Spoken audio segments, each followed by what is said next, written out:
Justement, vous, le côté rassurant de l'élection, etc., sur le monde immobilier, on avait vu quelques-uns de vos petits camarades qui nous avaient dit en passant ces dernières semaines, les investisseurs sont là, notamment les étrangers, mais souvent, c'est un peu conditionné, le deal immobilier, il est conditionné au résultat de l'élection. Oui, enfin, moi j'ai été étonné cette année que les élections n'influent pas beaucoup, en fin de compte, sur le marché immobilier. On a fait un des meilleurs débuts d'année depuis 20 ans, alors qu'on était en période d'élection. Normalement, effectivement, en période électorale, il y a quand même un petit coup de mou sur les transactions. Là, cette année, pas du tout, ce qui prouve bien que le marché est très sain, est très actif, est très acheteur, parce que ça n'a pas, effectivement, effrayé les acheteurs qui ont bien compris, surtout, que les taux allaient augmenter inexorablement, quelles que soient les conditions politiques, et puis que les prix aussi augmentaient. Donc finalement, attendre, c'était payer plus cher, et les prix et les taux. Donc moi, j'ai remarqué que finalement, malgré une campagne quand même un peu compliquée, ça n'avait pas eu d'incidence. Et pourtant, il y a des nouveautés dans le programme d'Emmanuel Macron vis-à-vis des investisseurs qui souhaiteraient se lancer dans l'immobilier. Là, qu'est-ce que pourrait changer ce programme d'Emmanuel Macron s'il parvient, et sous toute réserve selon le législatif, s'il parvient à le mettre en place? Alors moi, j'ai remarqué deux nouveautés quand même importantes qui n'ont pas été, je trouve, peut-être assez creusées. Alors le premier, c'est une nouveauté pour les revenus fonciers, puisque le candidat Macron, en tout cas, a parlé d'une flat tax pour les revenus fonciers. Et alors, on se rappelle quand même, les revenus fonciers, j'ai eu souvent l'occasion de le dire ici. Ce sont vos revenus locatifs. Voilà, vos revenus locatifs, c'est le pire des traitements, puisque une fois que vous avez déduit vos charges, vos intérêts d'emprunt, le cas échéant, eh bien, ça rentre dans votre tranche marginale d'imposition, plein pot, plus la CSG. Donc, ce qui fait que, on peut être à 40%, 45% plus CSG. On peut arriver à plus de 60% d'impôts sur vos revenus fonciers, donc c'est très important, c'est trop important. Ça, c'est aujourd'hui. Ça, c'est aujourd'hui. Alors, effectivement, on a tous lu dans les Échos l'annonce d'une flat tax à 30%, CSG comprise. CSG comprise. Alors, ceux qui imaginent, ou qui ont peut-être lu rapidement, qu'on va pouvoir passer toutes ces charges, déduire ses intérêts d'emprunt, et qu'ensuite on va être taxé à 30% CSG comprise, si c'est ça, c'est merveilleux. Mais ce serait un énorme cadeau, mais vous n'y croyez pas. Ce serait un énorme cadeau. Mais ne rêvons pas, en tout cas, moi je ne rêve pas. Les revenus fonciers, c'est beaucoup d'argent, c'est un peu plus de 30 milliards quand même de bases imposables, ça donne 4,5 milliards d'impôts sur les revenus fonciers, et plus de 5,2 milliards de CSG. Donc, impôts plus CSG, c'est 10 milliards d'euros de rentrée aujourd'hui. Donc, est-ce qu'on va diviser ça par deux, etc. Donc, ce que vous voulez dire, c'est que donc, si les revenus locatifs sont imposés à 30%, CSG comprise, oui, ce qui semble être pour l'instant le programme d'Emmanuel Macron, on y perdrait d'un autre côté. Ce qu'on gagnerait sur ce plan-là, oui, nous serait retiré ailleurs. Sur quoi? Mais justement, c'est pour ça que moi, j'y crois pas, cette flat tax, après avoir passé ses charges, ses intérêts d'emprunt. Moi, je pense, et d'ailleurs, quand on lit précisément les annonces, notamment dans cet article des Échos, on ne lit pas revenus fonciers taxés à 30%, on lit loyer taxé à 30%, CSG comprise. Ça veut dire qu'on peut imaginer que ce sera un régime comme une option, comme on a aujourd'hui l'option prélèvement forfaitaire libératoire, comme on a également pour les revenus fonciers l'option microfoncier, c'est-à-dire que vous pourrez, et notamment si vous n'avez plus d'intérêt d'emprunt à déduire, si vous n'avez pas spécialement de travaux et que vous êtes surtaxé, vous pourrez prendre cette option qui sera en quelque sorte un bouclier fiscal sur les revenus immobiliers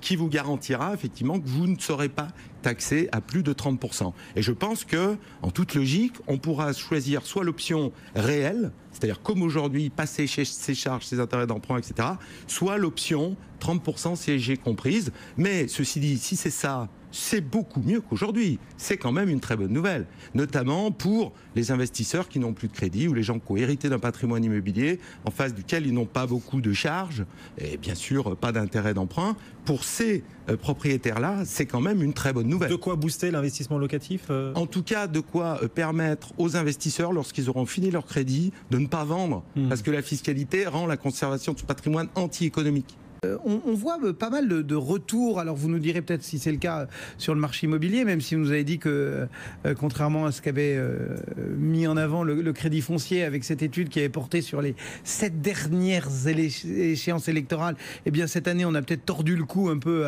à l'attentisme. Les flux sur les marchés financiers, on les avait vus se tarir, on avait vu, et vous l'avez rappelé dans votre propos au début, Véronique, on avait vu beaucoup d'attentisme. C'est vrai que le marché il est composé de nos investisseurs français, parisiens, peut-être londoniens ou francfortais, mais il y a aussi des gens à Shanghai, à Rio, à San Francisco qui ne comprennent pas vraiment le système électoral français, la spécificité européenne. Est-ce que ces flux, selon vous, vont se réactiver presque instantanément une fois le message rassurant envoyé aux 4 coins de la planète finance? Je pense que une partie de ces flux s'est déjà réactivée en réalité depuis quelques jours. Et dans les grands intervenants et ceux qui sont susceptibles effectivement de faire bouger les choses, il y a bien sûr des Asiatiques qui sont assez présents et puis des Américains. Et c'est vrai que l'élection de Donald Trump, la folie des marchés post-élection de Donald Trump a quand même attiré beaucoup d'investisseurs étrangers sur le marché américain. On voit aujourd'hui que le contexte est quand même plus compliqué, que les marges de manœuvre de Donald Trump, et à certains égards, tant mieux, sont plutôt réduites et que du coup, il n'y a plus beaucoup d'espoir sur ce marché américain aujourd'hui. Donc, il y a également un contexte de l'autre côté de l'Atlantique qui fait regarder l'Europe sous un œil différent. N'oublions pas non plus l'impact sur le long cours, mais peut-être qui est aujourd'hui à l'action du Brexit. C'est-à-dire qu'aujourd'hui, il n'y a plus une place, un pied dedans, un pied dehors, qui était la City, vers laquelle transiter quand même l'essentiel des capitaux. Là, quand on a envie de se diversifier et de se réexposer à l'Europe, on va venir sur l'Europe continentale. Donc, je pense que c'est un élément supplémentaire, effectivement, qui peut jouer favorablement pendant quelques temps au moins pour les marchés européens. Du coup, ces flux, ils vont revenir aussi sur le marché immobilier, ou bien dans les cartons du président, il y a aussi son impôt sur la fortune immobilière qui pourrait peut-être venir troubler un peu le message et voir certains grands investisseurs arbitrer entre un immobilier qui resterait taxé et une économie productive, comme le dit le nouveau président, qui serait plus taxée. Alors ça, c'est une moins bonne nouvelle pour l'immobilier. Nous sommes bien d'accord, effectivement. L'ISF disparaît, sauf pour l'immobilier. Donc bon, aujourd'hui, il est peut-être un peu tôt pour imaginer si ça va avoir une incidence sur le marché.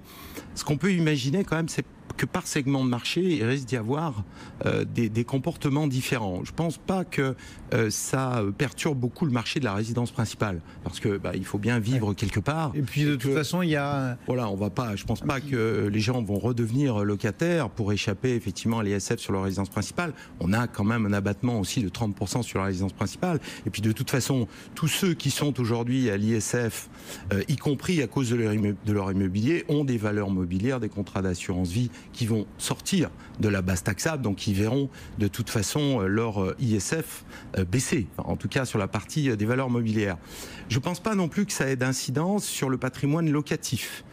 Parce que déjà, quand on est en phase de constitution de patrimoine locatif, on déduit son passif, c'est-à-dire l'emprunt qu'on a fait. De toute façon, quand on fait du locatif, on emprunte. Donc ça rentre petit à petit dans l'IFI, l'impôt sur la fortune immobilière, au fur et à mesure de l'amortissement de son crédit.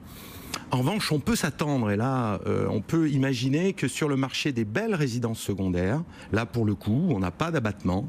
Je pense que ça va perturber le marché de la belle résidence secondaire. Alors, pas le très haut de gamme, puisque là, on a une clientèle internationale, mais je pense notamment peut-être aux belles maisons au Touquet, ou sur le bassin d'Arcachon, ou sur la Côte d'Azur, bien sûr. La belle maison de vacances entre 1 million et 1,5 million, qui vous fait rentrer de facto dans l'IFI, l'impôt sur la fortune immobilière. D'ailleurs, il faudrait peut-être changer le nom, parce que l'impôt sur la fortune immobilière, mon bon monsieur, vous avez une fortune immobilière au pays de Proudhon, c'est quand même pas génial. Mais bon, ça, on verra bien. Mais en tout cas, sur ce segment de marché de la belle résidence secondaire, je pense qu'on va avoir 2 phénomènes. D'une part, peut-être des gens qui vont mettre en vente ces biens pour sortir de l'IFI, mais surtout, à mon avis, des acheteurs qui ne vont pas se présenter pour pas rentrer parce qu'ils ne voudront pas rentrer dans l'IFI. Et je pense que le double phénomène, plus de biens à vendre et moins d'acheteurs sur le marché, ça risque de perturber pendant un certain temps ce segment de marché de la belle résidence secondaire. Eh bien voilà quelques clés de lecture offertes ce matin par Véronique Riche-Flores. Merci beaucoup Véronique de nous avoir fait confiance ce matin également. Et merci à Stéphane Descartier pour la Maison de l'Investisseur d'être venu aussi ce matin sur le plateau d'Intégral Placement.